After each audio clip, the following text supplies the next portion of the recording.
Hey everybody, Joe from Complete Carnivore here. We're cooking a Iberico pork 4-rib rack today. It's from Campo Grande. I'll put a link to them down below, but they sell Iberico pork. It's a Spanish breed. Generally it's fed on, it lives in acorn groves and eats a bunch of acorns, so it's got a really good flavor. You can see it doesn't look like any type of pork we get here in the US normally. The flavor on this stuff's amazing. I've had a few different cuts. I haven't had this particular one before. I cooked, what did I cook? A secreto. I did a pork belly steak. I did a pork flank steak, which was amazing. But we got this 4-rib rack. It's basically, it'd be like a analogous to a prime rib on a from a cow. So got the bones, got the loin meat here. I thought about cooking this whole. I still might. No, I think I'm going to cut it into chops. I think I'm going to cut this into like 4 pork chops and cook it that way. I've never been a huge prime rib guy. I like the crust on the outside more than the red inside, so let's go ahead and see how good we can get through this here without making some nice looking. This makes some nice looking chops. These be nice and thick too, so that's good. So we got me and my wife and 4 kids to feed. So, I mean, me and my wife will probably get a chop, and the kids can share the others. Should be enough meat. I mean, they're not giant chops. It's not like everybody's getting a pound of meat, but you generally don't need that. And with meat like this, the flavor is much richer than you get from the standard pork chops you're going to get at the grocery store. I got a little bit off there, but we'll be okay. Let's finish cutting this here. Again, you can see the color on this. You can see the marbling. Pork loin usually doesn't have this type of marbling on it. If you get the cheap pork loins, which are a wonderful cut. I love cooking pork loins. They're usually like $1.99 a pound, so you can feed a whole family for $5-10 pretty easily. But you don't see this kind of marbling in a pork loin. See if I can get a little closer and see that. You don't want to cook this as much as you would cook other pork. Usually you want to get it, well, you don't even need to do that anymore. Historically, you'd want to cook pork to at least 160. For this stuff, you kind of want to leave it medium rare, so 140-ish is the most I'd go. It's okay if it's a little pink in the middle. That's not a problem with this kind of pork. I mean, it's definitely pinker than other meat to start with. But the end result you get is similar to beef. The texture is more similar to beef than you'd think. So if you eat it without knowing what it is, you might even mistake it. But it's definitely got a nice nutty flavor. I mean, because it eats nuts, it eats acorns. It's fed on that, but really high quality meat. I think this cut is $50. They have, Campo Grande has a number of different promotions where you buy a certain amount of food, you get free cuts, or you get $50 off a box. They have subscription models. Right now, like the high end, if you order $1,000, you get a free pork shoulder in every box, which is $160. So if you want to eat a lot of pork, that's a good deal. But usually $1,000 is a lot to spend on meat. But they have a whole bunch of stuff. Like I said, skirt steak. You don't see pork skirt steak anywhere in your grocery store, even your butcher case. Flank steak, secreto. They have ribs. They do have pork shoulders. Copa, which is kind of a muscle by the neck. They have a bunch of cuts of pork you don't normally get. And again, look at the color on this. This stuff's pretty amazing. So we're going to grill these chops. I'll go get some charcoal lit. Probably just season them with salt and pepper. We'll keep it nice and simple because we want to taste the meat. And like, it's kind of a bonus here because you get a rib too. You get a rib to gnaw on. It should cook quick enough. I mean, it's not like you have to go for 6 hours on a rib to get it tender. Cooking it direct. I'll probably use a fairly low heat, but again, you want to get a sear on the outside. You want to get some crust on the outside, and the inside you want in the 140, maybe 145 degree range.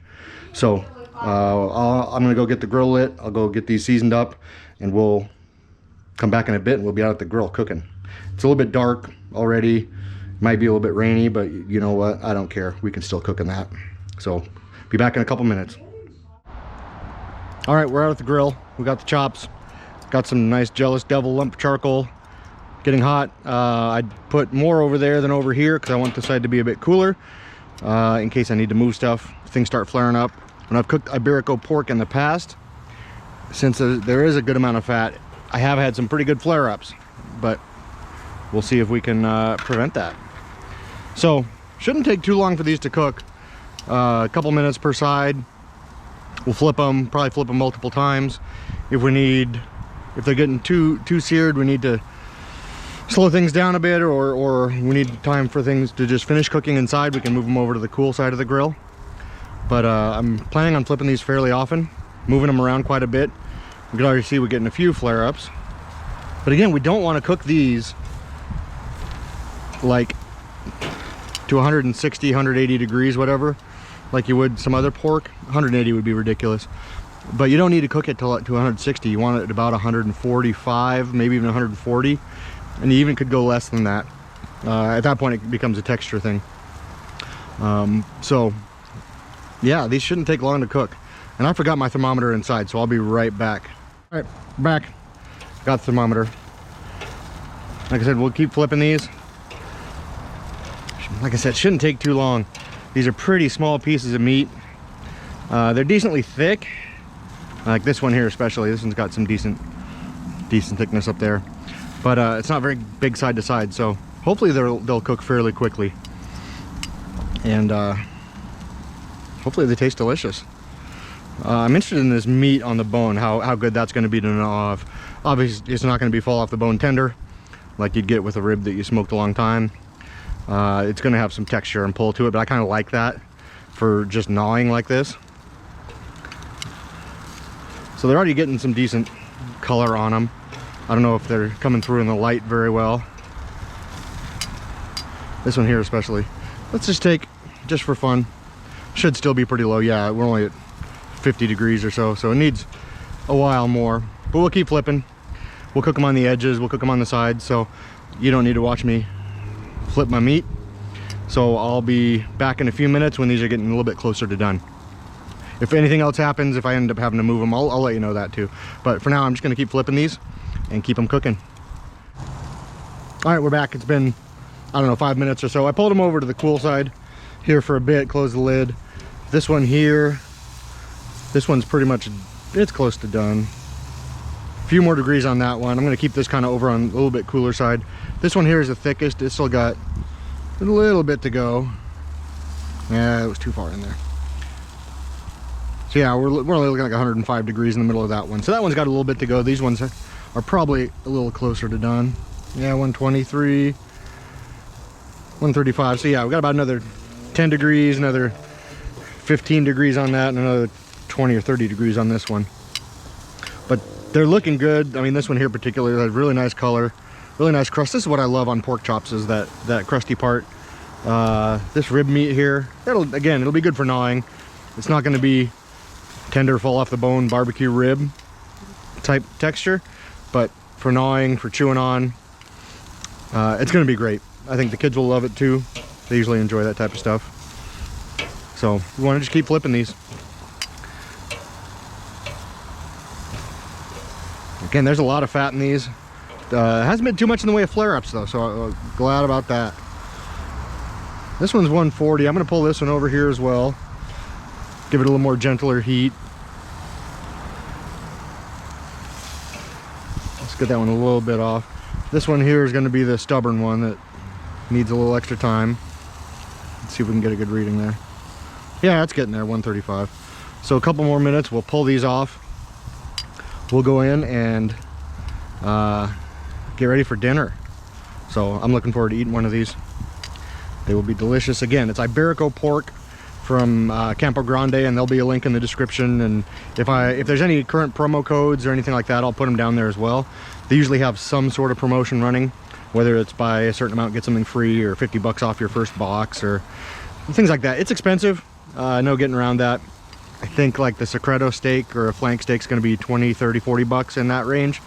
This one, it was, I think, about 2.5 pounds total, and it ran 50 bucks. A whole pork shoulder, like a big picnic shoulder, is going to be, I think those are 160 bucks, but that's quite a huge hunk of meat.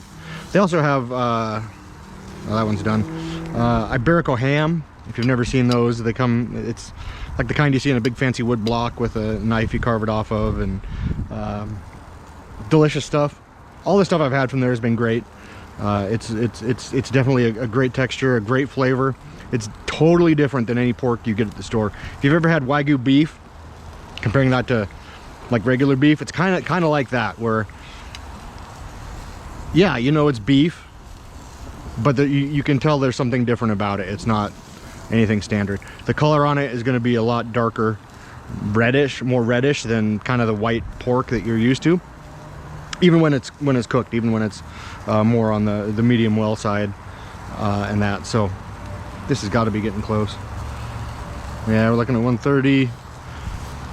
All right, a couple more flips and I'll pull this off. And I will be back inside in a couple minutes and we'll slice one of these up and we'll give it a taste. All right, we're back inside. These rested a few minutes. I think I'm ready to cut one of them up. So let's go with this one right here. Just cut it off the bone. Let's see what it looks like inside. Yeah, this probably got a little bit overdone.